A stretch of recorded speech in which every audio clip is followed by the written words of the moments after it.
والصلاة على نبيه وعلى آله وأصحابه المتأدبين بآدابه أما بعد فأعوذ بالله من الشيطان الرجيم بسم الله الرحمن الرحيم وكذلك نري إبراهيم ملكوت السماوات والأرض وليكون من الموقنين صدق اللہ العظیم۔ ناظرین کرام، حضرت ابراہیم علیہ السلام بنی اسرائیل اور بنی اسماعیل کے بیک وقت جد امجد ہزاروں انبیاء علیہم السلام کے نسلی و روحانی باب، جلیل القدر پیغمبر اور انسانی تاریخ کی قدیم ترین ہستیوں میں سے ایک عظیم المرتبہ ہستی ہے۔ معزز سامعین کرام، تورات اور عام تاریخ کے بیان کو اگر درست تسلیم کیا جائے تو ان کی اور حضرت نوح علیہ السلام کے درمیان صرف 10 واسطوں کا فاصلہ ہے، اور حضرت نوح علیہ السلام اور حضرت آدم علیہ السلام کے درمیان صرف 9 سلسلوں کا فاصلہ ہے۔ اسی طرح حضرت آدم علیہ السلام اور حضرت ابراہیم علیہ السلام کے درمیان کل 19 پشتوں کا فاصلہ بنتا ہے، اور ظاہر ہے کہ یہ کوئی بڑا بہت طویل فاصلہ نہیں،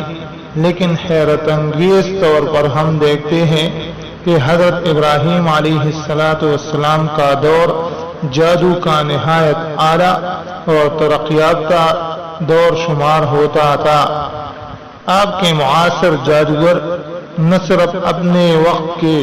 بلکہ انسانی تاریخ کے نہایت بلند رتبہ اصحاب فن شمار ہوتے ہیں،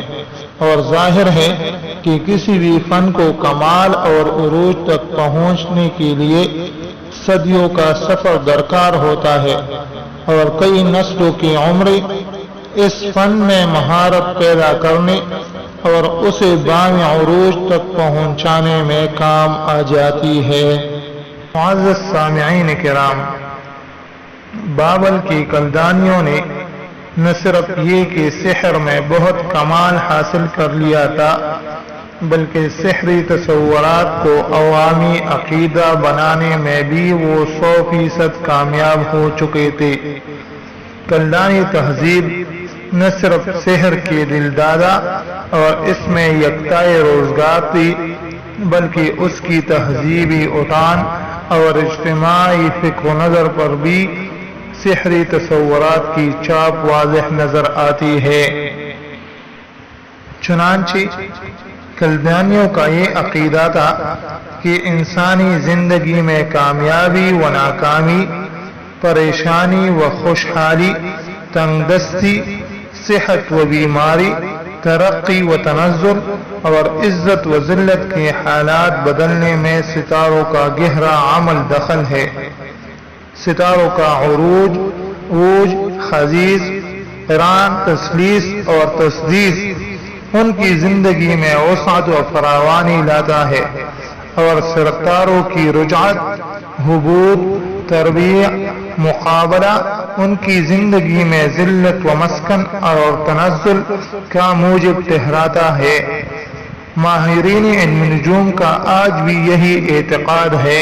معزز سامعین کرام، اسی اعتقاد کی وجہ سے وہ ان سیاروں کی نہ صرف پوجا کرتے تھے، انہیں دیوتا اور مشکل کشا بھی مانتے تھے، بلکہ ان سیاروں سے فیوض و فوائد سمیٹنے یا ان کے غضب اور نحوست سے بچنے کے لیے اپنے پہناوے میں مختلف رنگوں کا انتخاب کرتے، ان سیاروں کی عبادت کے لیے مخصوص ساعات کا انتخاب کرتے، اور ان کی خوشنودی حاصل کرنے کے لیے الگ الگ قسم کی بخور جلایا کرتے تھے۔ قرآن حکیم میں اللہ تعالیٰ نے ابراہیم علیہ السلام کے قصص کے ضمن میں سورہ انعام میں آیت نمبر 74 سے 78 تک مشرک کلدانی تہذیب کی انہی مشرکانہ معتقدات پر ابراہیم علیہ السلام کے رد و انکار و جرح و تنقید کا ذکر کیا ہے۔ اعوذ باللہ من الشیطان الرجیم وَكَذَلِكَ نُرِي إِبْرَاهِيمَ مَلَكُوتَ السَّمَاوَاتِ وَالْأَرْضِ وَلِيَكُونَ مِنَ الْمُوقِنِينَ فَلَمَّا جَنَّ عَلَيْهِ اللَّيْلُ رَأَىٰ كَوْكَبًا قَالَ هَٰذَا رَبِّي فَلَمَّا أَفَلَ قَالَ لَا أُحِبُّ الْآفِلِينَ فَلَمَّا رَأَى الْقَمَرَ بَازِغًا قَالَ هَٰذَا رَبِّي فَلَمَّا